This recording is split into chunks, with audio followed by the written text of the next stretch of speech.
Welcome to The Value Shot. I'm Jeffrey D. Brown, publisher and editor of Guitar Business World. Now, these 16 original episodes were featured at the back of the show on Guitar Business Radio, where I talked about some basic foundational building blocks that you can use to help drive your business or career to the next level. Those segments have now been edited and repackaged for presentation here on GBW. They're short and full of simple but really powerful ideas you can put to use right now. I suggest listening to them in sequence to get the most out of them. So let's get to it. In the last episode, I talked about so-called constructive criticism. And I said I thought it was an oxymoron, and I didn't see anything constructive about it. And by the way, I'm certainly not the first one to say that. But that being said, I also pointed out that I had come up with a criticism classification system, which may very well be original to me in my usage of it. So to review, those three categories of criticism are opportunistic, competitive, and vindictive. Remember, the first two are similar, where opportunistic criticism is seen in personal relationships and competitive criticism in business situations. They're both similar in that there's something to be gained from the criticism, like an advantage, superiority, control, etc. Now, while in episode 7 I talked in more detail about vindictive criticism, I suspect that most of you have known someone who used criticism against another person without necessarily having some evil, or as we may say, vindictive intent. I think often it's a way for people to deflect self-criticism or in other circumstances to falsely portray themselves in a brighter light. Usually that plug gets pulled on that behavior at some point and things can get pretty dark. But what about this competitive criticism? How does that work exactly? And if you or your business is the recipient, what can you do? Well, first of all, you may be asking, what does it look like? Where will I see it?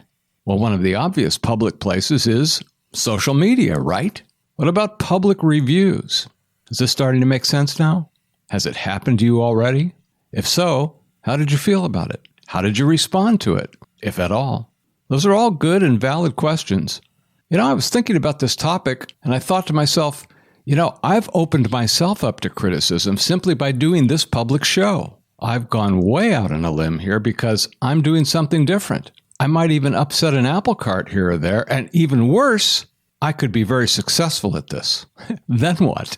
How often have you seen companies go after competitors by publicly criticizing them or their products and services in ads?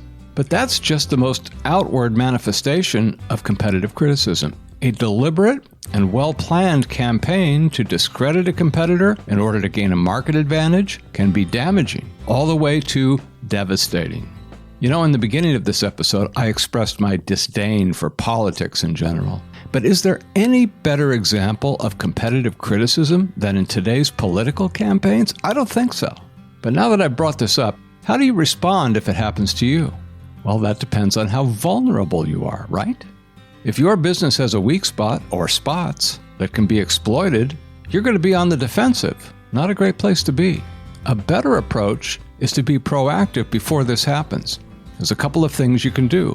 You can hide the weak spots and hope nobody finds them. The preferred approach, however, would be to strengthen them.